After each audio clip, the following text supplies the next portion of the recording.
가톨릭 스튜디오의 청자님들 참으로 사랑합니다.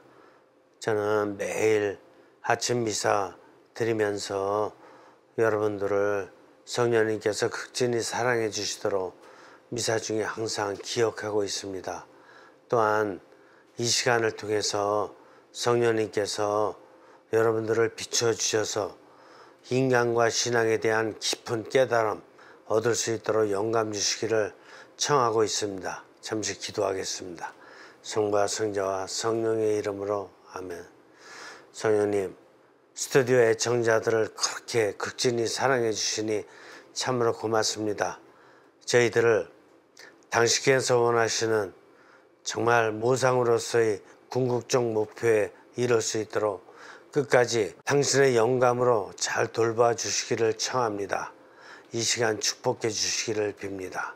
고맙습니다. 성부와 성자와 성령의 이름으로 아멘. 오늘은 83쪽입니다. 교재 83쪽. 많이 나갔죠 벌써. 83쪽.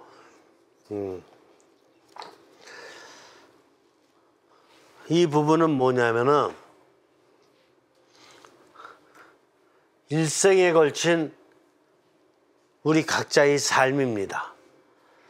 삶을 갖다가 한마디로 요약해 보면은 선형성, 즉 창조에서 시작해서 마지막 공동 영성 가는 그것이 목표입니다.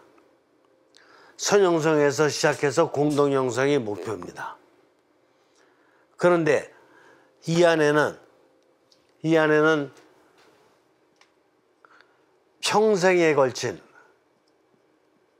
평생에 걸친 투신이 요구됩니다.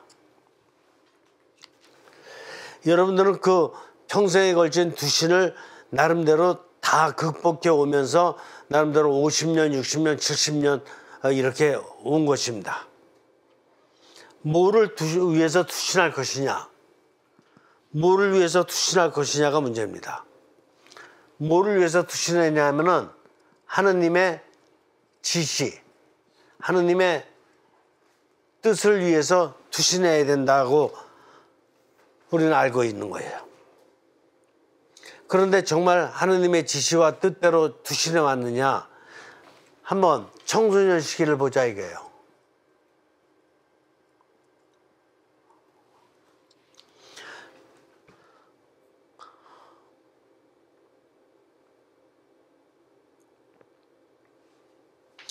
청소년 시기 때부터 하느님의 지시 내지 뜻을 이렇게 투신하기 위해서 진정한 용기가 필요한데 이런 용기를 가지고 투신해 왔느냐 이렇게 볼 수 있습니다. 여러분들은 청소년, 청년 시기에 어떻게 지냈죠? 아마 대부분이 대중적인 형태 지시들, 대부분이 대중적인 형태 지시들, 유행이라든가 지역의 풍습이라든가 이런 것들의 영향을 받으면서 자라지 않았는가 이렇게 볼 수 있습니다. 근데 이런 것들은 뭐냐 하면은 육신적, 정신적 차원의 지시라고 볼 수 있어요. 대중적인 어떤 지시들, 유행이나 풍습이나 뭐 이런 것들의 영향은 이거는 육신적이고 정신적 차원의 지시들이라 이겁니다. 대부분 그렇죠? 육신 내지 정신적인 욕구라든가 어떤 지시라고 볼 수가 있겠죠.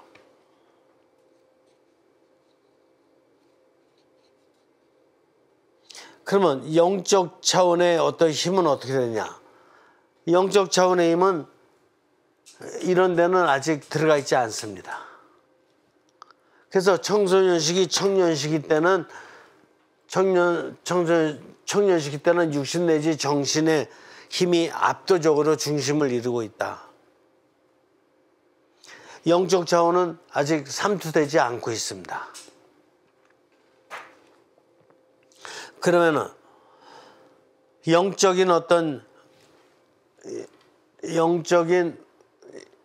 힘이 들어간 지시들, 이 지시들은 아직 평가받지 못하고 있다 이겁니다.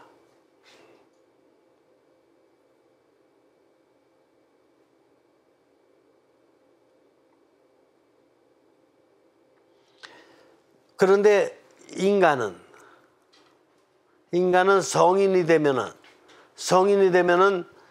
바로 영적인 지시들이 정신과 육신에 영향을 주어서 정신을 하느님의 뜻대로 영화시키고 육신을 하느님의 뜻대로 영화시켜야지만이 자신의 본질을 찾아가는 것이다. 이렇게 볼 수가 있습니다.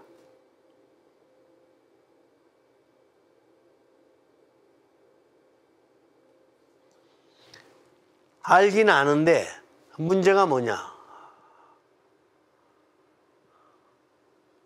이렇게 돼야 된다라는 것을 압니다. 특별히 신앙인들은 이렇게 교육을 또 받기 때문에 당연히 영적인 힘으로 정신과 육신을 변화시킨다, 초형성시킨다, 이걸 갖다 알긴 압니다. 그런데 뭐가 문제냐? 이런 영적 지시, 초월적 지시를 따랐을 경우에는 현실이 문제인데 현실적으로 자신에게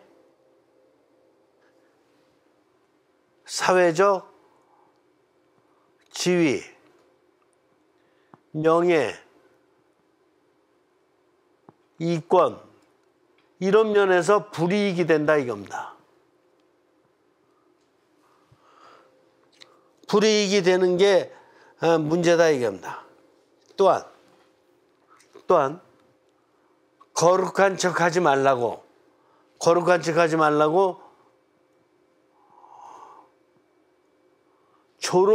조롱까지 받을 수가 있습니다.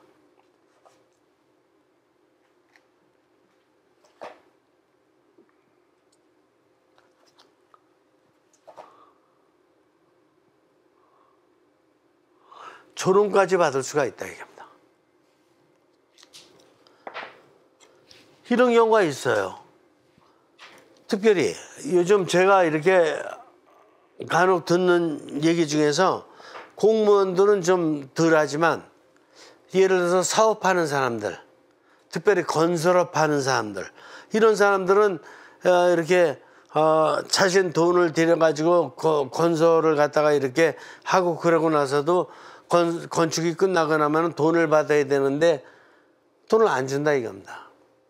근데 착해가지고 또 신앙에서 가르치는 것이 이렇게 법정으로 가지 말라, 그리고 이웃의 잘못이 있어도 용서해줘라, 뭐 항상 어떤 이런 가르침 속에 매여 있다 보니까 당연히 받아야 되는 돈을 못 받으면서도 속으로다가는 그냥 꿍꿍 알면서도 어떻게 해야 될 줄 모르는 경우가 많아요.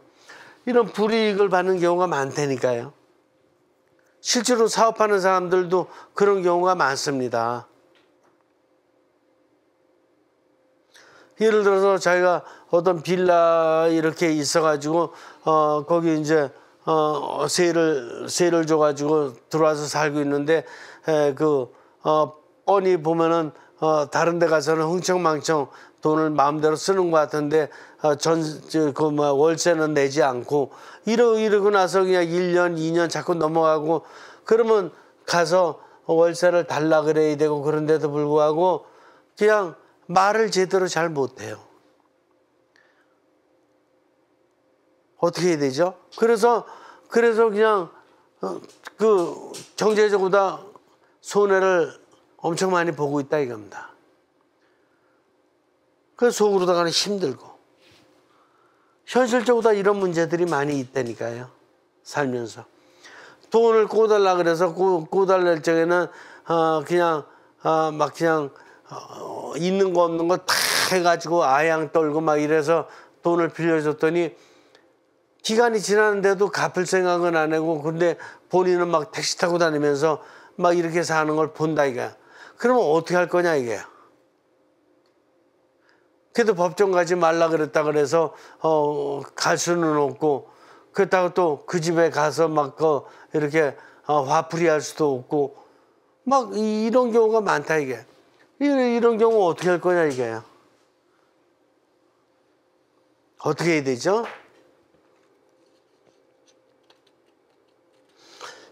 이럴 적에 그 영적인 힘이란 무엇이냐라는 걸 갖다 묻지 않을 수가 없어요. 영적인 힘이란 뭐냐? 영적인 힘이 진짜 있다면은 그냥 저 사람이 돈을 못 갚는 걸 갖다가 성령님께서 돈을 뚝뚝 그냥 떨어뜨려 주시던지 아니면 저 사람을 갖다가 확 변화시켜 가지고 나한테 와서 사과하고 밀린 돈 다 그냥 이자까지 갚도록 해주시던지 영의 힘이 뭐냐 이거예요 도대체가.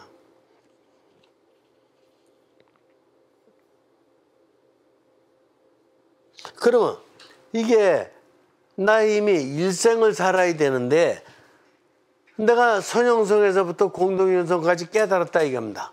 깨닫긴 깨달았는데 바로 평생을 통해서 이 하느님의 지시와 뜻을 따르는 이런 삶을 통해서 공동형성의 뜻을 완성시켜야 되는데 이게 청소년 시기 때부터 대중적 지식, 유행, 풍습 이런 영향을 받으면서 영화되지 못했어도 성인이 되면서 영을 깨달아서 이렇게 정신을 영화시키고 육신을 영화시키는 이런 쪽으로 노력을 해왔는데 이렇게 살다 보니까 문제가 드러났다 이겁니다.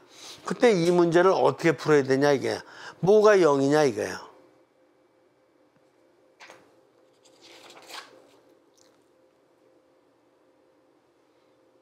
이게 현실적인 문제잖아요. 이걸 못 풀으면은 어떻게 다른 사람들한테 그 신앙 와서 영의 생활을 하라고 이렇게 확신 있게 얘기할 수 있냐 이게. 심지어는 이렇게 종교인들끼리 돈을 갖다 거래했는데도 거기서 또 부작용이 생길 수가 있잖아요. 그러면 그거 어디다 대고 얘기를 할 거냐 이게. 어렵죠. 그 영이 뭔지를 알아야 돼.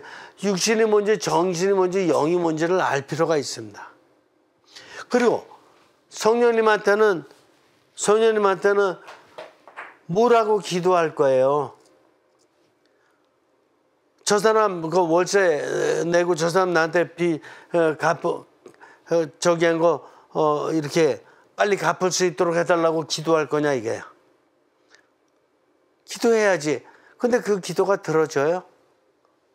내가 나의 육신과 나의 정신이 잘못했던 거, 나의 육신과 정신이 잘못해 놓고 나서는 뭘 잘못한 거냐? 돈을 빌려줄 때에는 어떻게 빌려줘야 되죠? 그리스도교의 재물관이 뭐죠? 빌려줄 때는 빌려주는데 혹시 저 사람이 못 갚을 경우가 있다고 하더라도 내가 받지 못하는 한이 있더라도 나는 내가 참을 수 있을 정도의 한에서 빌려줘야 돼요.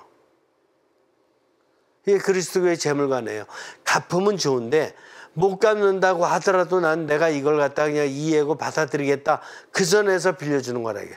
근데 그걸 넘어서 빌려줬어요. 나도 지금 궁핍해가지고 힘들어 죽겠고 나도 자녀 공납금도 내야 되고 막 이런데도 불구하고 당장 안타깝다는 이름으로다가 돈을 빌려주고 말았거든요. 근데 공납을 갚을 때가 낼 때가 됐는데 공납금 낼 수도 없고 이 사람은 돈 안 주고 이런 경우가 생기면 어떡하냐 이게요. 그러면 내 육신과 정신이 지금 판단을 잘못 내렸다니까. 내가 잘못 내린 거야. 1차적으로 다 내 잘못이에요. 이렇게 해놓고 나서는 이게 잘못해가지고 잘못 판단해놓고 나서는 영을 통해서 성령님께 어떻게 해서라도 저 사람 갚도록 해라. 이거 아무리 기도해봐야 안 된다니까요. 이게 성령님께 기도를 드리는 것은 육신과 정신이 어떻게 됐을 적에 건강하고 정상적이었을 때에 정상적인 노력을 한 거예요. 건강하고 정상적인 노력을 하고 나서도 그러고 나서도 부족할 때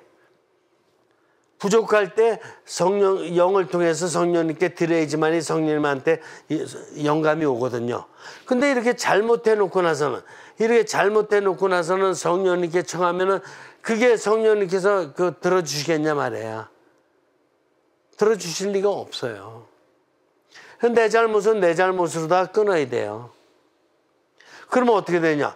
그러면 내가 정상적인 정신으로 해결을 해야 된다니까. 그럼 정상적인 정신으로 해결하는 게 뭡니까? 그러면 그 빌려준 사람하고 계약서라든가 이런 모든 어떤 그 증명서가 있잖아요. 증명서 갖다 놓고 얘기하는 거고, 그래서 다음번에 그러면 언제까지 낼 수 있냐는 걸 정확하게 다시 한번 이렇게 정리하는 방법도 있고, 그러고 나서 안 되면 그 다음번에는 법정으로다가 가야 돼, 안 가야 돼요? 가야 되는 거예요. 왜냐면 자신은 그냥 흥청망청 막 쓰고 다니면서 남한테 줘야 될 돈 안 준다. 그건 잘못되는 거거든요. 그건 병자거든요. 병자는 어떻게 해야 돼요? 병자는 약 먹어야죠. 병이 심하다. 그럼 병원 가야죠. 병원 가지고 주사를 맞든지 병원 가지고 심지어는 메스를 대든지 고쳐주는 게 사랑이라니까. 이해가 되셔요? 잘못했으면 잘못된 걸 고쳐주는 게 사랑이지, 그냥 하느님 사랑을 잘못 배워가지고 무조건 내고 막 받을 것도 못 받고 저 사람은 흥청망청 막 그냥 이렇게 타락의 길로 가고 있는데도 그걸 갖다가 그냥 못 본 척 이렇게 해두면서 나도 나 나름대로 힘들고, 이건 잘못하는 거예요. 그건 둘이 다 병자가 되는 거라니까요. 이해가 되셔요? 그러니까 건강한 정신을 가지고 살아야 돼요. 나든 이웃이든. 이웃이 건강한 정신을 못 가졌을 적에는 건강한 정신으로 가질 수 있도록 뭐예요? 약을 주든지 아니면 주사를 주든지 아니면은 수술을 해야 되니까요. 감옥을 보내든지 아니면은 법정에 가서 어떤 정당한 판결을 받아야 된다니까요. 법원 가는 거를 신앙이 아니라고 생각하면 안 돼요. 법원 가는 것 자체가 하느님께서 법원 제도를 유지해 놓은 게 더 이상 인간이 타락되지 말라고 정상적으로다가 이렇게 법원 제도를 유지하도록 허락해 주신 거예요. 이해가 되십니까? 그 육신이 아프면 병원 가잖아요. 그럼 병원 가지 말지. 그러면 아픈데. 육신이 건강을 해쳤는데 병원 가지 말죠. 병원 가야 된다니까. 정신이 고장났어요. 정신이 고장난 사람은 법정에 가서 정신을 깨달아야 되니까, 감옥가는 아니더라도 깨달아야지만 그게 사랑이지. 감옥 보내지 않고 계속 타락돼가지고 저 사람 만약에 이렇게 중독돼서 죽으면 어떻게 해요? 그럼 더 나쁜 거죠. 이해가 되십니까? 그래서 영이라는 것은 뭐냐? 영이라는 것은 건강한 육신과 건강한 정신의 판단을 내리도록 해주는 게 영이다. 예? 그래서 건강하지 못한 정신 가지고 이웃이 너무나 타락된 그런 삶을 산다 그러면 정신은 건강하게 정신을 갖출 수 있도록 법정이 아니라 병원이 아니라 세상 없는 방법을 써서라도 좋은 방법부터 시작해가지고 그런 방법까지도 아주 이렇게 잘 쓸 수 있어야 된다. 이렇게 얘기합니다. 그래야지 그 다음번에 영의 단계에 들어가서 영적으로 또 도와줄 수 있는 길이 열려요. 이해가 되십니까?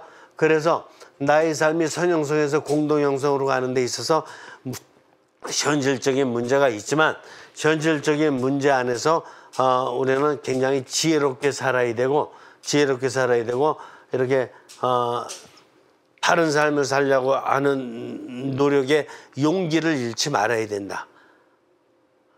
용기가 굉장히 중요하다. 이렇게 볼 수가 있습니다. 자, 이번 시간에는 또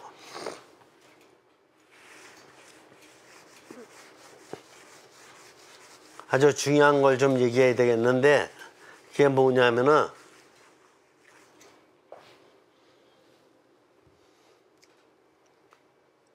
이 삶을 사는 데 있어서의 초월 체험이 중요해요.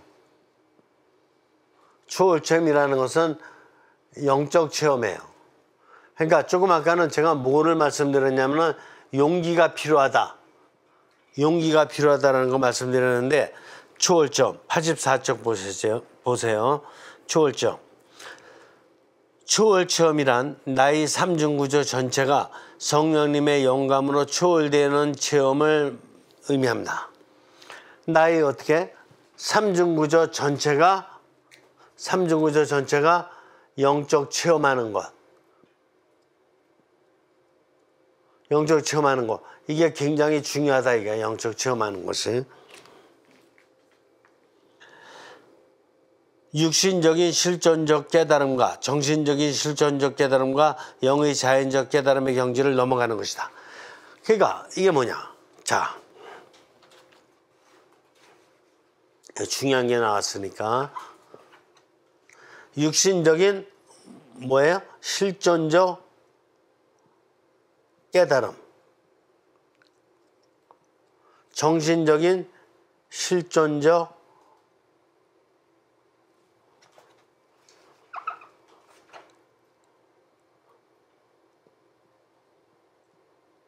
깨달음. 제가 철학 용어 좀 썼지만 철학 용어만큼 또 쉬운 게 어디 있어요? 실존이라는 게 막 실제로 존재한다 이거예요. 그게 사는 거에 사는 거. 용어만 이렇게 썼던 것뿐이지 실제로 사는 거를 간략한 용어로 쓰다 보니까 실존이다 이렇게 얘기하는 거예요. 실제로 사는 거라니까. 근데 실제로 사는 것에 깨달음 이렇게 쓰기는 어렵잖아요. 그러니까 이럴 때 용어 좀 써도 되는 거지. 그 실존적 깨달음. 뭐가 실존적 깨달음이에요? 자, 육신 보시죠. 예를 들어서 어린아이가 초등학생인데 운동장 나가서 축구를 했어요.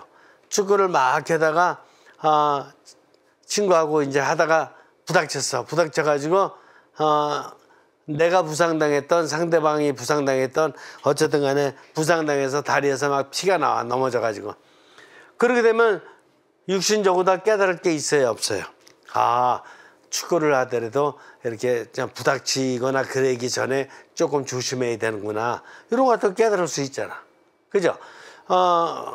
중학생이 수영장 갔는데 날씨가 너무 덥다 그래갖고 그냥 추운데 그냥 옷 벗고 나서 그냥 덥다고 물속에 확 그냥 뛰어들어갔어.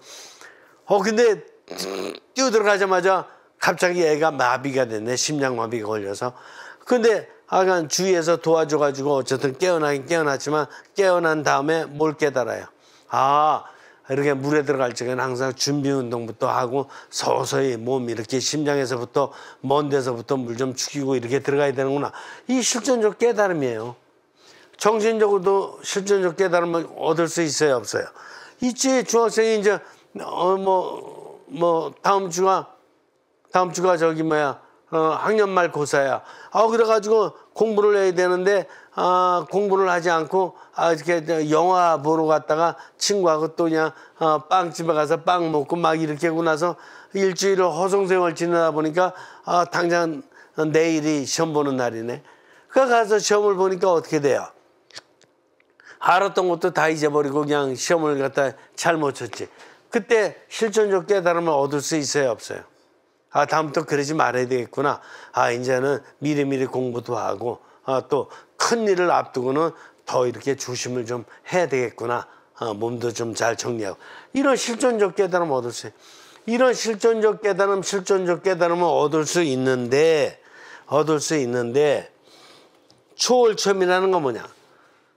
초월체험이라는 거는 좀 다른 거라 이겁니다. 그 실존적 깨달음과 다르게. 또 영은 뭐야? 영은 실존적 깨달음이 아니라 자연적 깨달음. 자연적 깨달음이 뭐야? 세상에 태어났을 적에 마음을 지니고 태어났잖아. 하느님이 삼중구조 주셨으니까. 그러면은 육신적으로 정신적으로 이렇게 살면서도 마음을 쓸 때가 있어요, 없어요? 있지. 초등학생들도 쓰고 중학생들도 써요. 왜? 학교에 갔는데 어떤 아이가 사실은 굉장히 가난해요. 가난해가지고 얘가 도시락을 못 사와. 항상 도시락을 못 사오는데 이렇게 친구끼리 이렇게 밥 먹다가 얘는 그냥 슬그머니 나가가지고 복도 저 끝에 가서 이렇게 어정어정 다니고 있어요. 그거 갖다 몇 번 보고 나서는 어떻게 생각해요? 친구에 대해서 좀 놀아 먹어야 되겠구나. 그래서 미리 쉬는 시간에 이따가 점심 먹을 때 같이 먹자.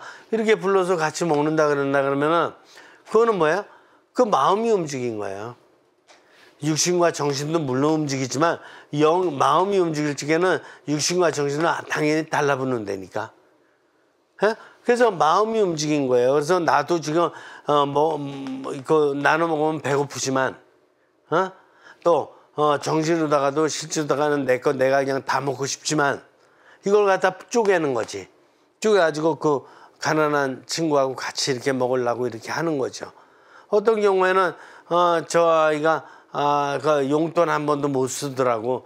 그래서 쉬는 시간에 우리는 매점 가서 좀 맛있는 거 사 먹기도 하고 그랬는데 쟤는 항상 한 번도 못 사 먹더라고. 그럴 때 어떤 친구는 그런 경우가 있어요. 슬쩍 가서 그 친구 가방에다가 이렇게 10,000원짜리 한 2개 이렇게 쓱 갖다가 쓱 집어넣어줘. 누군지 모르게. 그런 경우 있어요, 없어요? 얼마든지 있다니까, 중학생, 고등학생 사이에서. 그러면 그거 갖고 이제 본인도 또 이렇게 조금 쓰게 되거든요. 그러니까 그건 뭐가 움직인 거예요?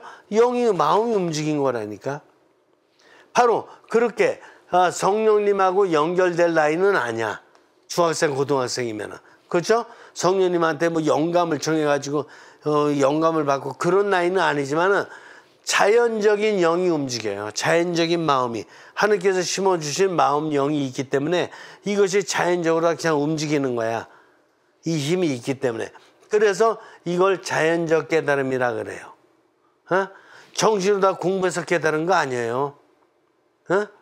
그 자연적으로 다 하느님이 심어주신 그 영, 그 마음이 이렇게 탁 깨어난 거야. 그래서 이걸 자연적 깨달음이라 그래.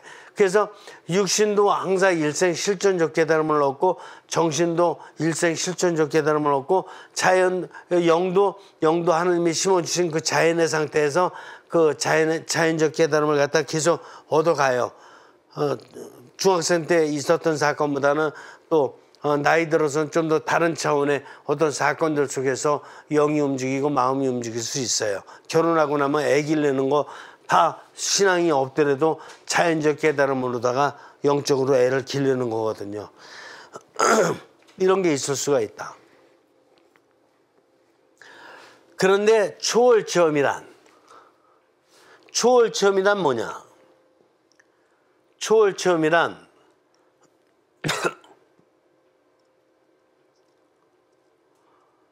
영의 체험이란 뭐냐?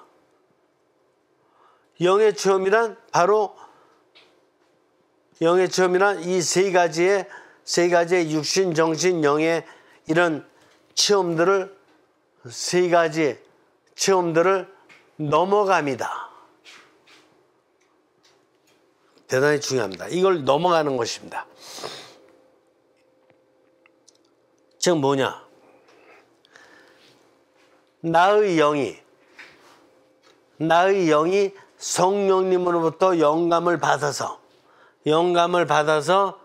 이제 영감으로 채워졌을 적에 이 나의 자연적 상태의 영이 어떻게 돼요? 충만하게 된다. 성령님으로부터 영감을 받는 게 굉장히 중요합니다. 영감을 받으면은 이 자연적 영의 상태가 충만한 영으로 바뀐다. 그래서 자연적인 상태에 있는 것이 충만한 영으로 바뀝니다. 그렇죠? 충만한 영으로 바뀐다. 이걸 갖다가 뭐라 그러냐? 이걸 갖다가 초형성, 초월적으로 다 형성되는 거니까 초형성의 영이라고 한다. 초형성의 영이라고 한다. 그러면 이 초형성된 영이 나의 뜻과 생각으로 가득 찬 정신을 이제 나의 뜻과 생각으로 가득한 정신을 어떻게 시키냐? 바로 이렇게 초영성, 성령님의 뜻과 힘으로 채워준다. 이거를 영화된 정신으로 초영성시킨다. 이걸 또 뭐라 그래요? 이거를 영화된 정신으로 초영성시킨다. 초월적 형성시킨다.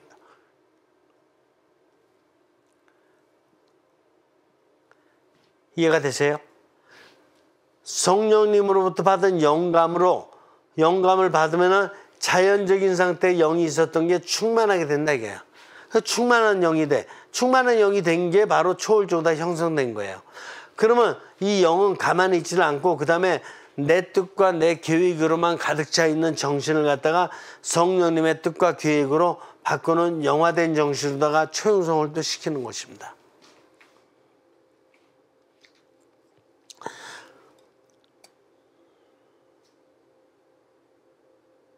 그리고 이 이제 초형성된 이 정신은 그 다음에 내 기술과 힘으로 가득 찬 육신을 성령님의 뜻과 힘으로 채워진 영화된 육신으로, 이 육신도 또 영화된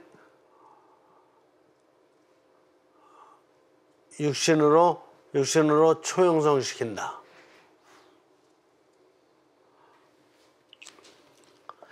이거를 영적 체험, 초월적 체험이라고 한다. 그러니까 어떤 경우는 뭐라고 얘기해요? 영의 체험을 한다 그러면서 하늘에서 뭐 십자가를 봤어요. 아니 성모님이 눈물을 흘려요. 예수님이 나타나셨어요. 더군다나 막 꿈에 나타나셔가지고 아주 저를 갖다 탁 안아주시는데 뭐 별의별 그런 신비스러운 얘기를 많이 합니다. 근데 신비스러운 얘기는 그게 합당할 수도 있고 합당하지 않을 수도 있어요. 그런 모든 얘기들은 다 교황청으로부터 50년 내지 일정 기간 지난 다음에 증명이 돼야지만이, 교황청에서 확인을 해줘야지만이 실질적인 사건으로다가 이렇게 인정받을 수 있는 것이지, 교황님의 허락이 없으면 함부로 말해서도 안 돼요. 아시겠어요? 그러니까 그런 이상한 현상, 신비스러운 현상 가지고 영성 체험이다, 초월 체험이다 이렇게 얘기하는데, 그거는 특별한 경우에 하느님께서 특별히 원하시는 사람에게 원하시는 장소에서 이뤄낼 수 있는 어떤 그런 사건이면은 틀림없지만 아무한테나 막 이렇게 일어나는 사건이 아니에요. 그리고 그렇기 때문에 그런 거는 교황청에 유보돼 가지고 교황청에서 일정하게 여러 가지 증명을 한 다음에 증명이 되면은 일단 인정을 해주는 그 과정을 거쳐야지만이 초월 체험, 신비적 체험이 되는 거예요. 인정받기 전에는 절대로 함구해야 돼요. 아시겠죠?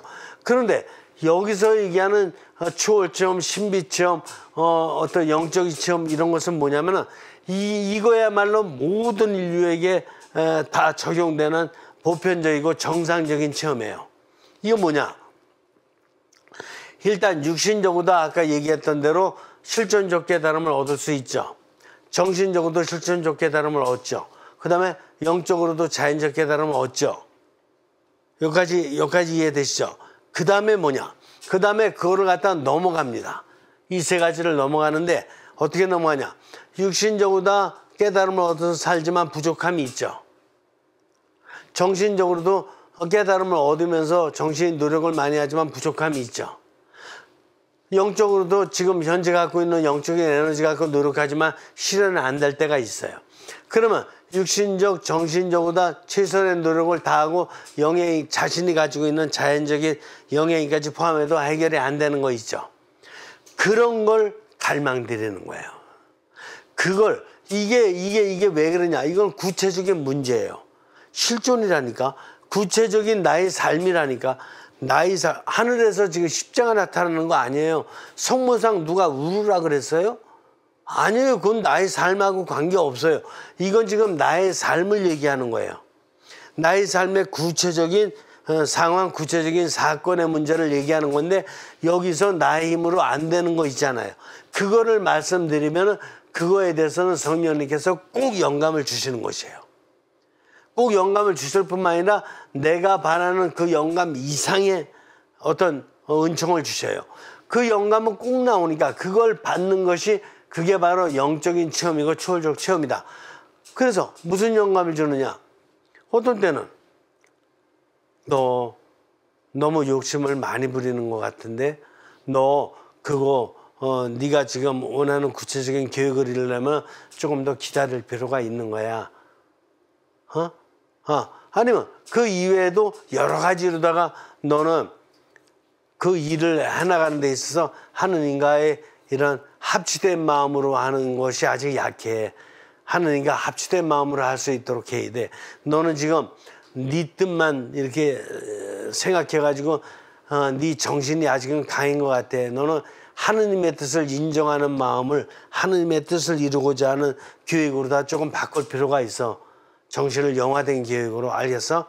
그리고 너 이웃에 대해서도 너 상대가 지금 조금 연약한 상태에 있으니까 상대방도 잘 돌보는 이런 마음으로 다 일을 해야 될 필요가 있어. 여러 가지 이런 어떤 영적인 은총을 갖다 좀 깨달을 필요가 있을 적에 바로 그런 것에 대한 영감을 주셔요. 그러면 그 영감을 받아서 자기가 지금 해나고자 하는 구체적인 뜻을 이루는데 구체적인 뜻과 계획을 해나가는 데 있어서 누구 이름으로 왔냐? 하느님의 이름으로, 하느님의 뜻을 이렇게 해나가는 거예요. 내 뜻이 아니라, 내 계획이 아니라. 알겠어요? 그런 걸 깨닫는 게 영적 체험이고 초월적 체험이다. 구체적인 삶과 동떨어진 신비 체험이라든가 이런 거는 얼마든지 위험할 수가 있다. 그래서 교회는 하느님에 대해서 정의를 내립니다. 어떻게 정의를 내느냐? 하느님은 역사의 하느님이다. 역사 실존해요. 이 삶에 실존해서 하느님이다. 절대적인 역사의 하느님이다. 절대적 역사예요. 왜 하느님이 절대적 역사의 신이냐? 예수님이 역사에 내려오셨어요. 예전에는 신비스러운 하느님의 영역으로 남아 있었는데 이제는 예수님이 절대적 역사 안에 내려오셨다니까요. 그게 33년 살으셨다니까. 그래서 구체적으로 다 이 역사 안에서 하느님을 어떻게 따라야 되는지를 갖다가 보여주셨다니까. 그래서 하느님은 역사를 보살피시는 절대적 역사의 하느님이신 거예요. 그러니까 역사를 뛰어넘어서 자꾸 성모님 눈물을 흘린다든가 뭐 예수님이 갑자기 꿈에 발현하셔가지고 나한테 윙크를 하셨다든가 그런 환상적인 얘기는 좀 그거는 먼 얘기다 이거야. 그런 거에 사로잡히면은 그건 초월 체험, 진정한 초월 체험이라 볼 수 없다. 그 중에 많은 부분은 환상일 수 있다. 이해가 되셔요? 교황청에 인정받기 전에는 절대로 얘기해서는 안 돼요. 그런 얘기는.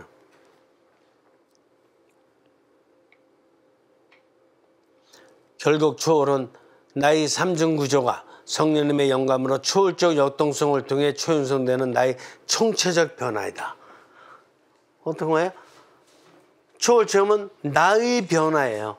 내 육신이 영화된 육신으로 변화되고 내 정신이 영화된 정신으로 변화되고 나의 자연적인 영이 충만한 영으로 변화되는 나의 삼중구조의 총체적 변화가 초월적 체험인데 총체적 변화하고는 관계없이 그냥 매일 그냥 하느님이 저 산 위에서 그냥 나를 보고 막 안수를 해주셨다든가 이런 거짓말 같은 얘기 같은 것을 초월 체험이라고 영적 체험이라고 얘기하면 사람들을 현혹시킬 뿐이다. 이해가 되세요? 그리고 다리가 짧은 사람은 다리가 짧은 대로 하느님을 찬미하고 하느님께 영광 드리는 삶을 살면 되는데 다리가 짧은 걸 갖다가 갑자기 5cm 짧은데 7cm 늘려주세요. 그래서 뭐 7cm가 늘어났다나 이런 건 다 환상적인 얘기다. 그리고 실제로다가 그게 늘어난 것 같아도 그 이튿날 다시 줄어들었네요. 이런 얘기하기 또 알맞는 거다. 또 종말이 뭐 2027년도에 올 겁니다라고 얘기했다가 그때가 되면 제가 시간 계산을 잘못했습니다. 이런 거짓말 같은 종말 예언 같은 것도 있었잖아요. 얼마 전에 있었어요. 과거 몇십 년 전에. 근데 이런 식의 거짓말적인 어떤 영적 체험을 했다는 것은 다 이거는 그 신흥 종교의 어떤 그 환상적인 마술과 같은 어떤 이런 잘못된 요소고, 그런 것들이 그런 거짓 예언자뿐만 아니라 일반 신자들한테까지도 이런 환상적인 체험으로다가 불러일으킨다 그러면 진정한 영적 체험, 진정한 영성의 방향과 체험을 우리는 가르칠 수가 없는 것이다. 이해가 되십니까? 굉장히 중요한 부분이니까 지금 신흥 종교가들이 더더군다나 이게 옛날에 불교나 유교의 어떤 고려시대 조선시대의 부족함과는 다르게 그리스도교는 이런 신비 종교다 보니까, 계시 종교다 보니까 이런 신비스러운 요소 가지고 국민들을 갖다가 막 호도하는 이런 현상들이 막 나올 수가 있는 위험이 있어요. 그 신흥 종교 나오는 사람들, 거짓된 얘기하는 사람들 다 그런 거거든요. 그런 거에 빠지면 절대로 안 됩니다. 진정한 영성생활의 방향과 영적 체험이 뭔지를 알아야 된다. 자, 이번에는 이런 부분에서 생각해 보겠습니다. 우리 인생 안에는 육신, 정신의 준초월 양식이 있습니다. 이건 또 뭐야? 육신, 정신의 준초월. 준초월 양식이 있다 이게. 준초월은 또 뭐냐? 자, 예를 들어 봅니다. 육신이 매일의 분위기와 감정들에 익숙해 있습니다. 정신도 매일의 관심사에 들붙어 있을 수 있습니다. 그런데 어느 날 육신의 들붙음과 정신의 들붙음의 습성에 지루하거나 떨쳐버리기를 원할 수 있습니다. 즉 육신, 정신이 그동안 습관화되었던 집착에서 개방되어 추탈하기를 원하는 것입니다. 그런데 이때 개방이 무한한 것의 개방, 즉 하느님의로의 개방이 아니라 세상의 새로운 욕심에 대한 개방일 수 있습니다. 이런 개방은 과거 습관화된 집착에서의 참된 추탈이 아닙니다. 이제 이해가 되시죠? 육신 정신이 너무나 오랜 기간 습성에 있다 보니까 여기에서 벗어나기를 원한다 이거야. 그럴 수 있죠. 그래서 좀 이런 생활 습관을 좀 벗어나고 싶다. 이걸 갖다가 다른 말로 다 놓고 보면 초탈이다, 초월이다 이런 용어를 갖다 쓸 수는 있는데, 이때 이 초월이 이때 초탈, 이 초월, 개방 이런 것이 뭐야? 삼중구조 안에서 하느님께로의 초탈과 하느님께로의 개방이 아니고 이것이 세상 것에 대한 새로운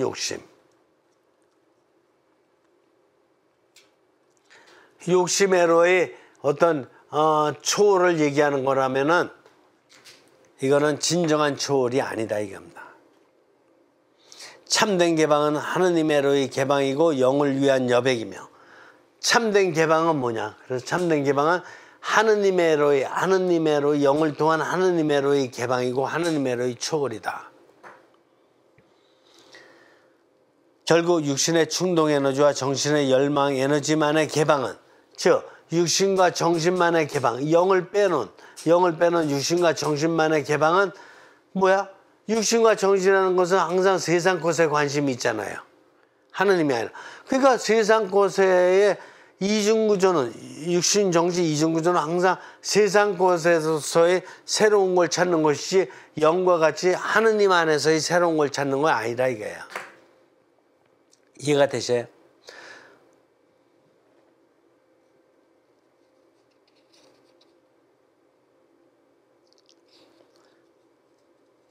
그래서 인간이 바르게 되려면 항상 육신과 정신이 아닌 영을 통한 하느님의 뜻 안에서의 이런 새로운 개방, 새로운 초월이 이루어질 수 있어야 된다. 이때야말로 참된 초탈이 되고 이때말로 자신의 육신과 정신의 뜻과 힘을 내려놓고 성령님의 뜻과 힘을 받아들이는 이런 영성적 초월이 되는 것이다. 이해가 되세요? 그런데 종교에서도 종교 생활을 하면서도 어떤 경우가 있냐면은 이렇게 신앙 종교 공동체가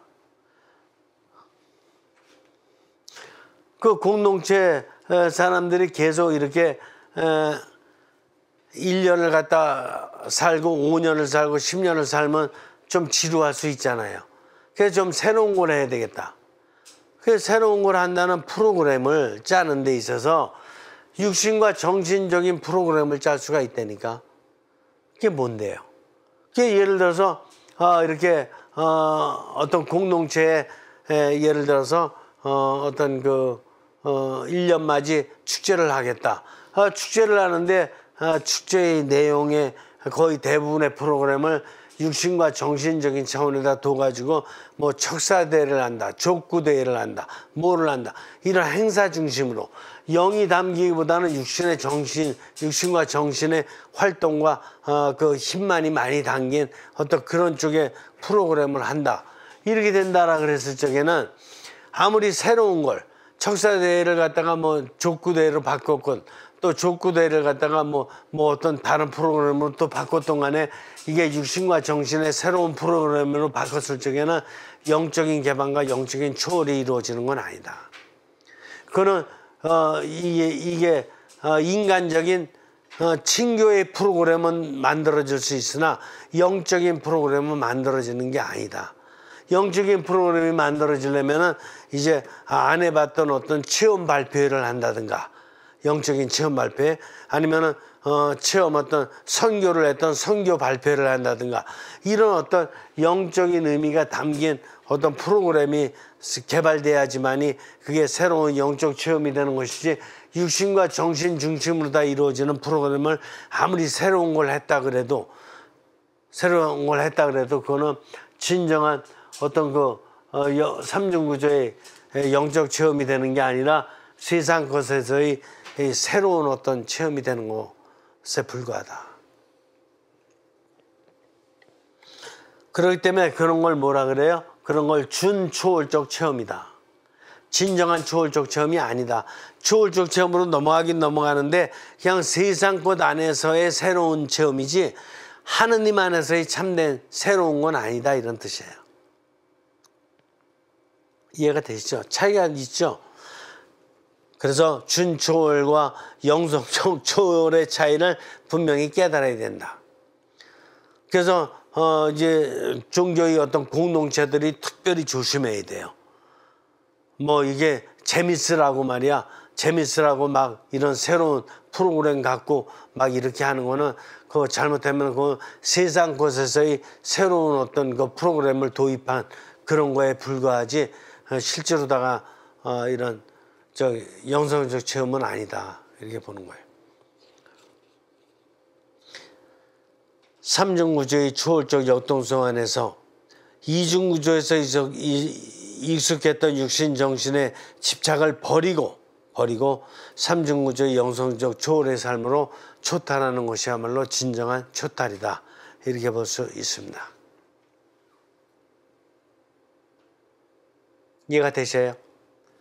굉장히 중요하죠. 그래서 이중구조와 삼중구조는 그냥 너무나 차이가 큰 것이고 이거만큼 더 중요한 건 없어요. 인간에게 이거와 그러니까 이 육신과 정신다가는 아무리 새로운 걸 한다 그러지만 이거는 영과 하느님이 빠진 거라니까. 그래서 이거 친목단체라니까. 이거는 친목단체 그냥 세상의 친교의 것을 하는 거예요. 이거는 영의 힘이 들어가면은 성령님의 영감을 받아서 하는 프로그램으로다가 삼중구조의 프로그램을 해야지 맞는 거예요. 개인이든 공동체든 굉장히 중요하죠. 어떤 신심단체들도 요즘에 뭐가 문제예요? 몇십 년 동안 레이저 말이야 계속 하다 보니까 이게 이쪽으로 다 변화돼 가지고 저희들은 뭐 거의 친교 모임이에요. 같이 모인 사람들끼리 돌돌이가 돼 가지고 10명인데 헤어지지도 않으려고 그러고 자기들끼리 이게 모임하면서 또 이렇게 끝나고 나서 2차 주회라 그래가지고 2차 가서 술집 가서 또 그냥 먹고 그냥 막 이렇게 하는 거 또 그냥 2차가 재밌어가지고 나오는 사람도 있을 정도로다가 이제 육신과 정신의 친교 모임으로다가 완전히 바뀌었습니다. 이런 경우도 있을 수 있다니까. 이해가 되세요? 굉장히 위험한 현상이 나타나고 있는 거예요. 그래서 지적하는 거예요.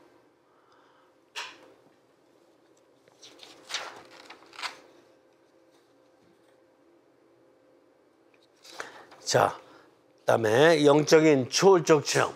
영적인 초월적 체험. 다시 한번 좀 더 보죠. 자, 하늘과 별들을 봅니다. 85쪽 밑에서 5번째 줄. 하늘과 별들이 천문학, 문학, 종교 등의 연구 대상, 바다 항해나 세상 여행 또는 연인과의 데이트의 재료로만 볼 수는 없습니다. 그 하늘의 별들이 여러 가지 역할을 하는데 이게 천문학의 발달에도 또 문학이라든가 또 종교로다가도 또 이렇게 또 바다 항해를 한다든가 세상 여행을 할 적에도 이렇게 하늘의 별들이 좋은 역할 많이 하죠. 근데 그렇게만 볼 수 없어요. 이런 연구 방법은 인간 이중구조에서의 사물을 대하는 자세입니다. 이중구조로다가는 얼마든지 천문학이라든가 연인과의 데이트라든가 아니면 여행을 한다든가 이런 거에 이용 가치가 있어요. 근데 삼중구조에는 삼중구조는 인간의 본질이 영이기 때문에 영의 어떤 해석이 들어가 있지 않다 그런다면 별 의미가 없어요. 그러면 영의 힘으로 하늘을 보자 이게요. 그러면 하늘과 별들의 실제 너머에 있는 우주를 초월하는 의미와 실체를 느낄 수 있습니다. 영의 의미로 다 놓고 보면은 하늘의 별들, 그래 별들이 저렇게 있구나. 별들이 있구나. 저 별들이 어떻게 해서 저렇게 빛을 내고 있을까? 누가 어떻게 만들었길래 저게 빛을 저렇게 낼까? 그리고 저 별들이 어떻게 저 창공에 저게 매달려 있냐 말이에요. 저게 무거울 텐데 어떻게 저렇게 있냐 이게요. 그리고 저 별들이 저렇게 있을 수 있도록 이 대우주가 어떻게 생겼길래 저 별들이 저기에 이렇게 탁탁 붙어 있을 수 있는 거냐. 이런 근원적이고 전체적인 차원에서 이런 의미들을 생각해 본다 이거야. 영으로다가는. 이때 나는 영의 힘으로 하늘의 별들이 실제로 현존하는 저 차원을 넘어 초월적 차원의 신비로운 경외로움을 느낄 수 있습니다. 그래서 이중구조로다가 정신적으로다가 뭐 이렇게 저거는 뭐 북극성이야, 저거는 북두칠성이고 뭐 여러 가지로다가 어떤 그 천문학적인 의미라든가 여러 가지 내가 이렇게 감상하는 의미에서 육신과 정신적으로다가 의미를 부여할 수 있어요. 그러나 그건 육신과 정신적으로 다 보는 의미고 영적으로 다 보는 의미는 아니에요. 영적으로 다 보는 의미는 먼저 하느님으로부터 영감을 받게 돼요. 그래서 하느님이 주신 의미 안에서의 이것을 갖다 세상 전체와의 연결 안에서 의미를 찾아낸다. 이게 영적인 의미다. 그렇다 그러면 이제 별들뿐만 아니라 우주에 존재하는 모든 피조물들, 세상의 우주 만물들이 바로 그 지금 존재하는 현존의 차원을 뛰어넘는 초월적 차원의 의미를 갖고 있다. 초월적 차원의 의미라는 게 뭐냐? 이게 우주 만물도 결국은 별과 마찬가지로다가 하느님의 힘이 들어가서 창조됐고 하느님의 힘으로 지금 현재까지 존재하고 있고 모든 주변 존재물들과의 어떤 전체성 안에서 의미를 갖고 있고 그렇죠? 이런 의미가 다 하느님과의 연결 안에서도 그 보면 아주 신비스럽게 지금 존재하고 있다니까. 개나리가, 채송화가, 그 다음에 강물이 다 그렇게 존재하고 있어요. 이게 바로 영적인 체험이라니까요. 그래서 아주 우주 만물이 경외스러울 수밖에 없어요. 하느님의 힘을 갖고 있으면서 하느님의 현존을 지금 비추어내는 바로 그런 의미까지 갖고 있어요. 저 개나리가 아니면은 하느님의 힘을 우주에서 느낄 수가 없다니까. 저 별이 아니면 하느님의 힘을 느낄 수가 없다니까. 왜? 하느님께서는 이 우주 내에 있는 만물을 통해서 당신의 힘을 드러낸다니까요. 이걸 하느님의 우주적 현현이라 그래요. 하느님의 자연적 현현. 하느님의 별을 통해서 당신의 힘이 저 별 안에 있음을, 개나리를 통해서 개나리 안에 당신의 힘이 있음을, 강물을 통해서 강물 안에 당신의 힘을, 당신이 창조하셨으니까 당신의 힘이 있음을 지금 드러내고 계시다니까. 근데 우리가 영을 사용해야지만 그렇게 느낀다니까. 육신과 정신으로다가는 거기까지는 못 느낀다니까요.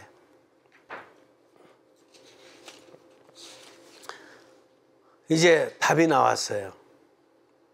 나는 세상을 살면서, 세상을 이제 일생 살면서 만물과의 관계에서, 인간을 포함한 만물과의 관계에서 이중 구조로만 보지 말고 삼중 구조로 봐야 되겠다. 우주 내 모든 것을, 인간과 만물 모든 걸 이중 구조로만 보지 말고 삼중 구조로 봐야 돼. 왜 이걸 제가 강조하느냐? 지금 16세기 이후로다가 과학의 세상이 열렸어요. 정신으로 통한 과학의 세상이 열렸는데, 자연과학과 사회과학과 인문과학과 이 과학의 세상이 열리면서 세상 모든 것을 다 모르다가 과학하고 있냐? 정신으로 하고 있다니까. 육신과 정신으로. 그래서 세상을 16세기 이후로다가 완전히 르네상스 휴머니즘 이후로다가 이 세상 모든 것을 하느님을 제껴놓고 그 다음에 육신과 정신으로 해석하고 있다니까. 그게 지금 오늘날의 과학 세상이에요. 그러니까 영이 빠졌고 하느님이 빠졌다니까. 그러니까 이걸 강조하지 않을 수가 없다니까요. 오늘날의 현대 세상의 위기를 넘어가려면은 이중구조로다가 해석하고 보는 것을 갖다가 삼중구조로 이렇게 넘어갈 수 있도록 해주는 그 길만이 현대의 위기를 넘어가는 유일한 길입니다. 이중구조로 살 때 유물론적 경험주의자가 아니면 자기 생각에 오만에 찬 합리론적 그 다음에 이성주의자가 될 위험이 따릅니다. 둘 중에 하나예요. 육신과 정신으로 인한 유물론자가 아니면 신이 없는 유물론자예요. 물질을 중요시 여기는 유물론자가 아니면 자신의 생각만이 옳다라는, 자신의 생각이 절대적이라는 이런 합리론에 빠진다니까요. 오만에 찬 합리론. 그러니까 지금 세상이 바로 그런 세상이에요. 16세기 이후로다가 인간의 육신과 정신이 발달해온 세상이 결국 공산주의에 의한 유물론자 아니면은 오만에 찬 합리론자. 그게 뭐야? 내 생각으로 모든 걸 다 변화시킬 수 있고 내 생각으로 모든 걸 할 수 있다는 합리론자들이 그 선진국의 대부분을 차지하고 있고, 유물론자들이 공산주의의 대부분을 차지하고 있다니까요. 이런 현대가 그렇다니까요. 이중구조. 유물론 아니면 합리론. 오만에 찬 유물론, 오만에 찬 합리론. 이게 세상에는. 그러니까 종교의 힘이 자꾸 지금 이렇게 힘을 잃고 있다니까요. 그들 때문에. 삼중구조로 살 때만이 유물론과 합리론을 포용하면서 삼중구조의 영만이 육신 정신으로 만들어낸 유물론과 오만에 찬 합리론을 포용하면서, 영만이 포용하면서 이를 경외의 초월론적 삶으로 이것만이 이제 초월적 삶을 살도록, 유물론도 물질만 중요시하는 것도 그걸 갖다 초월시키고, 또 오만에 찬 합리론, 정신만이 다라는 이런 합리론도 초월시키는 초론적 삶을 살 수 있는 것은 오로지 영만이다. 영의 힘만이다. 영의 차원의 초월적 체험을 할 수 있도록, 그래서 언제부터? 유아기부터 삼중구조의 나를 깨닫도록 하는 계몽이 현대와 미래의 과제다. 그래서 태어나면은 어떻게 해서라도 최대한 어린 유아기 때부터 이런 삼중구조, 인간은 삼중구조로 되어 있다는 삼중구조를 깨닫게 해주는 것만이 현대가 안고 있는 유물론과 현대가 안고 있는 오만에 찬 합리주의, 정신중심의 합리주의를 뛰어넘고 초월할 수 있도록 해줄 수 있는 유일한 희망이다. 그러니까 우리는 지금 살면서 바로 그걸 계몽해야지만, 그 계몽이 바로 선교고 그 계몽이 바로 하느님을 비춰내는 힘이다.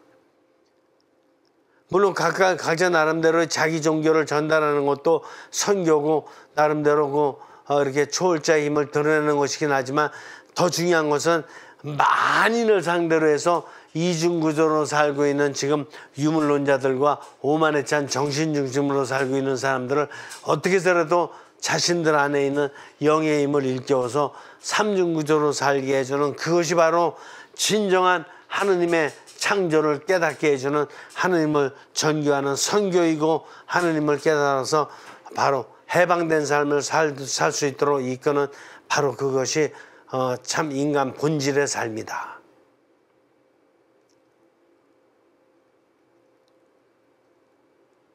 여러분들 가톨릭 스튜디오에 초대받았으니까 근원적으로 다 중요한, 바로 하느님의 뜻의 원뿌리라고 볼 수 있는 바로 이런 것을, 강의를 듣는 것입니다.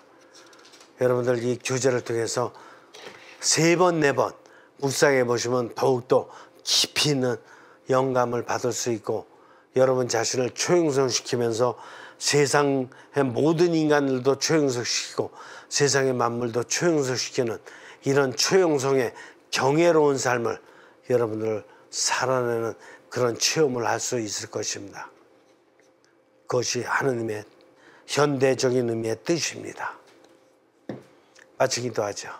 성부와 성자와 성령의 이름으로 아멘. 성령님, 참으로 감사드립니다.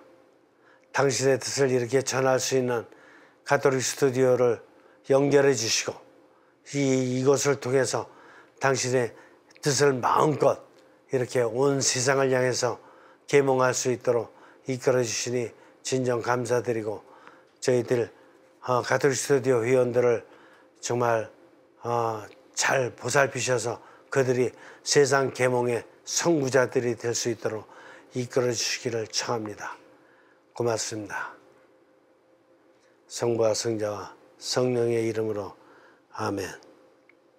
수고하셨습니다.